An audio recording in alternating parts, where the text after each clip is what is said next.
Là, le secteur opérationnel Nord Kivu Sokola 2 confirme l'incursion des éléments de RDF sur les sols congolais, et ces éléments ont eu à occuper 6 villages et ils sont arrivés jusqu'à 200 mètres de la route nationale numéro 2.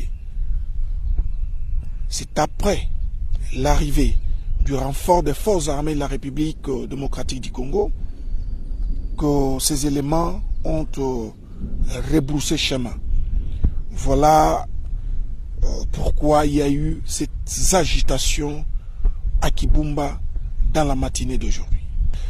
Ben écoutez, il est encore trop tôt de vous parler d'un quelconque bilan, mais ce que vous devez savoir, c'est que les éléments qui ont fait l'incursion à Kibumba sont bel et bien connus et identifiés. Il s'agit bel et bien de RDF. Et par rapport à tout ce que vous voulez connaître vis-à-vis de cette incursion, vous devez savoir que nous sommes tous membres de la structure appelée mécanisme conjoint de vérification élargi. Et ce mécanisme sera saisi incessamment, et c'est ce mécanisme qui pourra parler du mobile qui a poussé à ce que ces amis de RDF puissent entrer sur le sol congolais. Par rapport au bilan, il est encore trop tôt, mais du moins retenez que nous avons récupéré une arme des éléments de RDF que nous allons présenter incessamment à la presse, mais aussi nous avons enregistré des pillages d'après les informations que nous avons. Donc dans leur retranchement, il y aurait eu pillage. Donc voilà ce que vous devez retenir.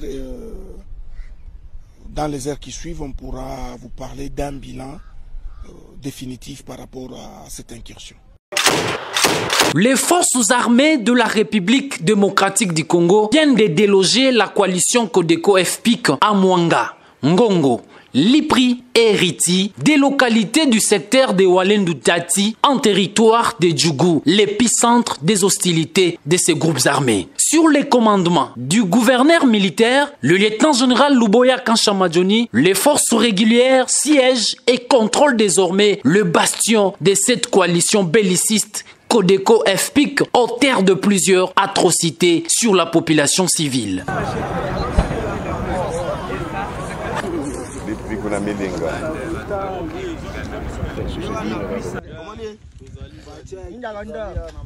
La reconquête de ces villages par l'armée régulière fait suite aux opérations militaires lancées depuis une semaine dans l'objectif d'imposer la paix et restaurer l'autorité de l'État à l'esprit et à la lettre de l'état de siège décrété par le commandant suprême des forces armées, Félix Tshisekedi Tshilombo.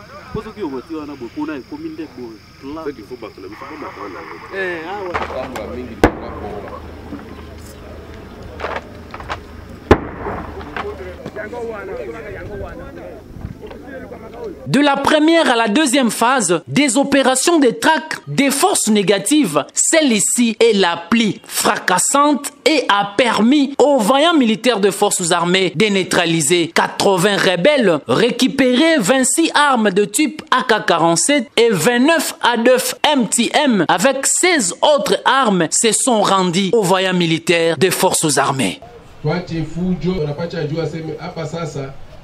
Hata upande hata ushuke, kimya itaingia.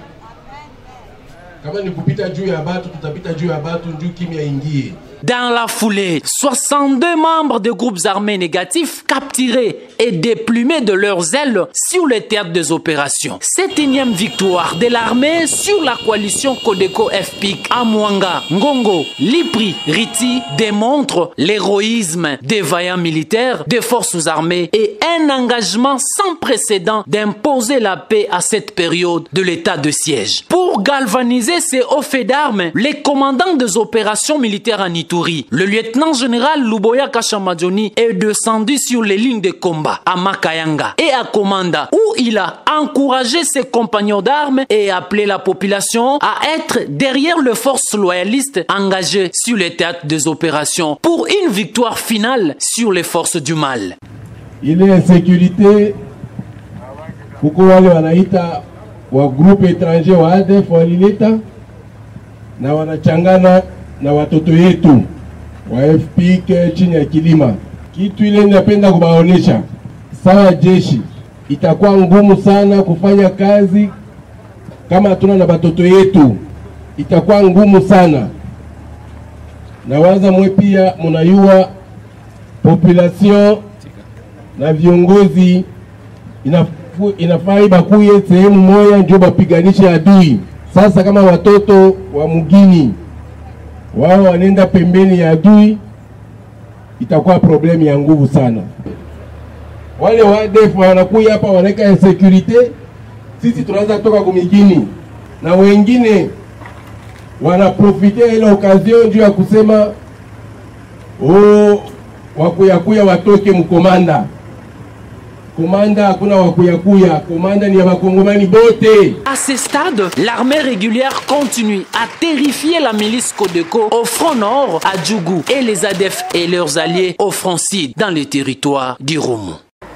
Parmi les services de l'État qui se sont crêpés illégalement à la barrière de la DGRPI et qui ont été scellés par le parquet militaire, il y a notamment les Trascom, la SENPER, la DGDA, le FFN. Ces services perçoivent illégalement de l'argent à la barrière de Lengabo sur la route Bunia-Komanda, à Délé, route Kassenyi, et à Moudzipela, route Mahagi. L'argent qui, parfois, n'entre pas dans la caisse de l'État, déplore Bosman, président des transporteurs en Ituri, qui parle d'une tracasserie. Et cet argent, on ne comprend pas d'où va cet argent. Il n'y a aucun document légal qui nous fournisse. Et pour mettre fin à cette pratique, le vice-gouverneur policier, à l'issue de son inspection, a autorisé 6 services à œuvrer à ces barrières, nous citons la DGRPI, l'environnement, l'OCC, DGM et des services de renseignement. Mais seule la DGRPI doit percevoir de l'argent, a dit le commissaire divisionnaire Alonga Boni Benjamin. Vous avez le droit de perception en bon éthique exclusivement la DGRPI. Exclusivement. Un ouf de soulagement pour les transporteurs qui plaident pour le suivi régulier de cette mesure. Pour le vice-gouverneur, le récalcitrant sera sévèrement sanctionné. Lobby, ce qui au le bureau Oyo, auditeur, à Kangi, à Taroufouna. Et puis quand on a Taroufouna, il est sans état d'âme. On a Sikizana.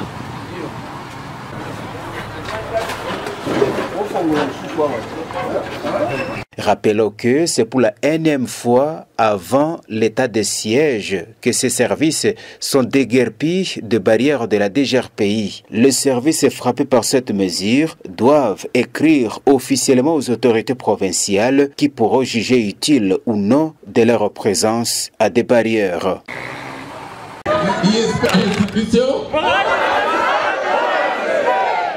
C'est par cette devise de l'ISP Bunia que le gouverneur militaire de l'Ituri, le lieutenant-général Luboya Kanshamadjoni, a entamé son adresse à la crème intellectuelle de cette institution d'enseignement supérieur. Nous allons créer la sécurité et l'Ituri, ce n'est pas seulement l'insécurité, parce qu'il y a des intellectuels comme vous, il y a des gens qui veulent que cela s'arrête.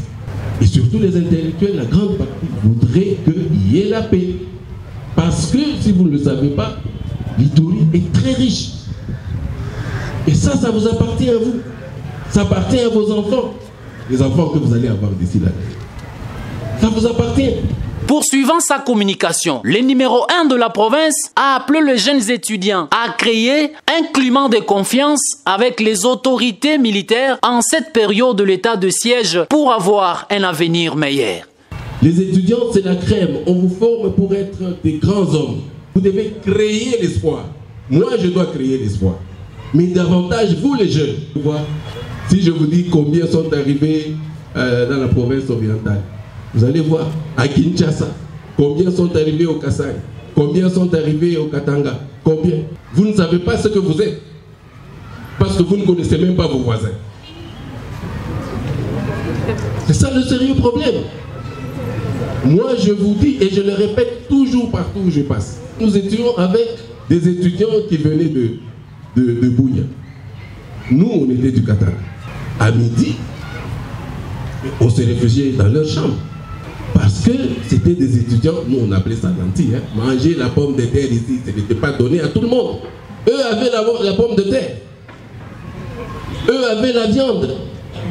Et en plus, ils étaient intelligents. Le gouverneur militaire de l'Ituri a clôturé sa descente à l'USP Bunia par une visite guidée de bâtiments et des installations de la radio Kandip où il a lancé en direct un message de paix à toute sa population.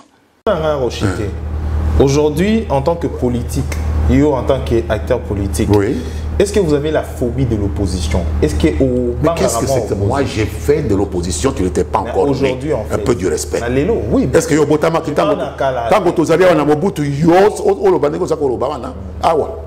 tu veux jouer? Mais aujourd'hui, j'ai fait 10 ans en Europe d'opposition. Je parle d'aujourd'hui. Tu parles à quelqu'un qui a fait 10 ans en Europe d'opposition, qui a fait la prison ici, qui a fait la prison en Ouganda, parce que j'étais opposant à Mobutu. Monsieur, respecte-moi.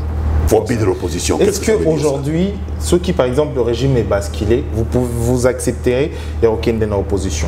Et pourquoi pas? Ce que j'ai été, pourquoi je ne peux pas l'être? Mon ADN là, ça vient de l'opposition. Ma formation politique, ça vient d'où? Vous avez battu campagne pour Emmanuel Shadari. Bien sûr. Aujourd'hui. Vous êtes fiers de ça? Mais nous avons été battus. Qu'est-ce que vous voulez que je dise? Est-ce que l'échec aujourd'hui, comment vous sentez aujourd'hui d'avoir battu? Nous n'avons pas été fiers. C'est ça qui nous a affaiblis. Il y a des raisons. Nous n'avons pas, ici, on n'est pas pour juger le FCC ou quoi. Nous n'avons pas été en mesure de réussir cette campagne-là. Nous avons échoué, oui. Vous voulez que je chante ça? Nous avons échoué, nous avons échoué. Vous êtes content?